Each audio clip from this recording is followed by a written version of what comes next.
नमस्कार दोस्तों, जय श्री राम।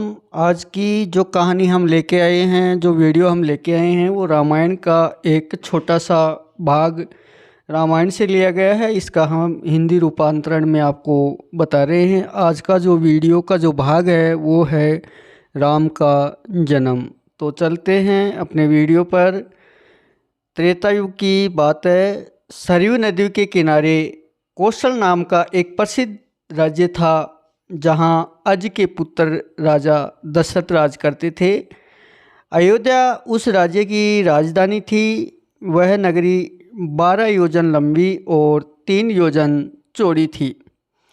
नगर के चारों ओर ऊंचे चौड़ी दीवारें थी और उसके बाहर गहरी खाई। दीवार पर सैकड़ों शतघम्बनियाँ यानी तोपें रखी हुई थी और हजारों सैनिक और महारथी नगर की रक्षा के लिए तत्पर रहते थे। नगर के बीचों बीच राजमहल था। राजमहल से 8 सड़कें बराबर परकोटे तक जाती थी और नगर में अनेक उद्यान, सरोवर और खेलने के गृह थे। ऊंची ऊंची अट्टालिकाएं थी जिनमें विद्वान, शूरवीर, कलाकार, कारीगर और व्यापारी रहते थे। घर घर में लक्ष्मी का निवास था। बाजार से अच्छी वस्तुओं से भरे रहते थे। नगर के लोग स्वस्थ और सदाचारी थे। कुल मर्यादा के अनुसार सभी अपने धर्म का पालन करते थे और सभी जगह शांति और पवित्रता और एकता का वास था। राजा दशरथ बड़े प्रतापी और सदाचारी थे। सागर, रघु, दलीप आदि अपने पूर्वजों की तरह उनका भी यश चारों तरफ से फैला हुआ था। 8 सुयोग्य मंत्रियों की सहायता से वे राजकाज चलाते थे। इन मंत्रियों में सुमंत मुख्य थे।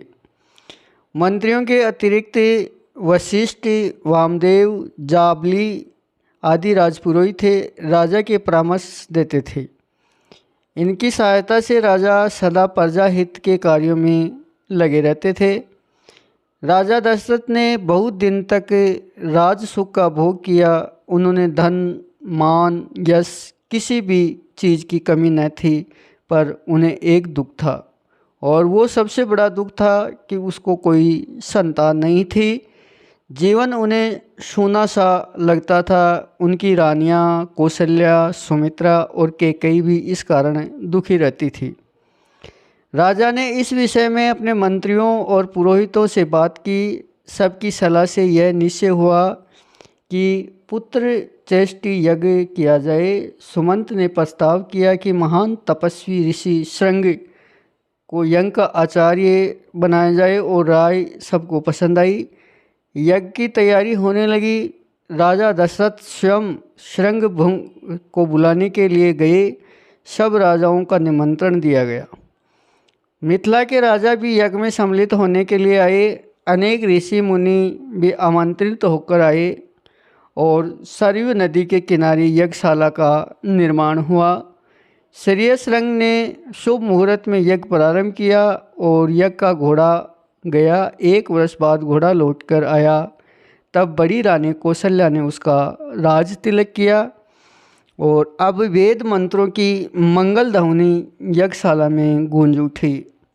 अग्नि में आहुतियाँ पड़ने लगी। राजा दशरथ जब अंतिम आहुति डाली तो अग्निदेव स्वयं सोने के पात्र में खीर लेकर उनके सामने प्रकट हो गए और श्रेयसरंग ने अग्निदेव से खीर का पात्र लिया और राजा दशरथ को देकर कहा कि यह खीर पुत्रदायक है और अपनी रानियों से इसका सेवन करवाइए। खीर लेकर राजा ने उसे सर में से लगा लिया और उस खीर का पात्र कौशल्या को देकर कहा कि तुम सबको बांट लो। कौशल्या ने आधी खीर अपने लिए रख लिया और शेष सुमित्रा को दे दी। सुमित्रा ने उस आधे भाग का आधा अपने लिए रख लिया, शेष कैकेयी को दे दिया। कैकेयी ने उसे आधी खीर स्वयं ले ली और आधी सुमित्रा को लौटा दी। समय आने पर चैत्र मास के शुक्ल पक्ष की नवमी को बड़ी रानी कौशल्या के गर्भ से श्री राम का जन्म लिया और इसी तिथि पर हम आज भी रामनवमी का पर्व मनाते हैं। मजली रानी सुमित्रा के 2 पुत्र हुए, लक्ष्मण और शत्रुघ्न। कैकेयी का एक पुत्र हुआ, उसका नाम था भरत। बड़ी धूमधाम से पुत्र उत्सव मनाया गया। राजमहल में मंगलाचार होने लगे और स्त्रियां बधाइयाँ गाने लगी। देवताओं ने फूलों की वर्षा की, अप्सराएं नृत्य करने लगी। राजा और प्रजा के हर्ष का ठिकाना नहीं रहा। राजा चारों राजकुमार बड़े सुंदर थे, धीरे धीरे बड़े हुए और साथ साथ खाने और खेलने लगे।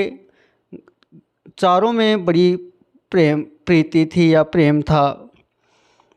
लक्ष्मण राम के साथ अधिक रहते थे, शत्रुघ्न भरत के साथ। चारों भाइयों जब अयोध्या की गलियों में खेलने निकलते तो उन्हें देखकर ठगे से रह जाते।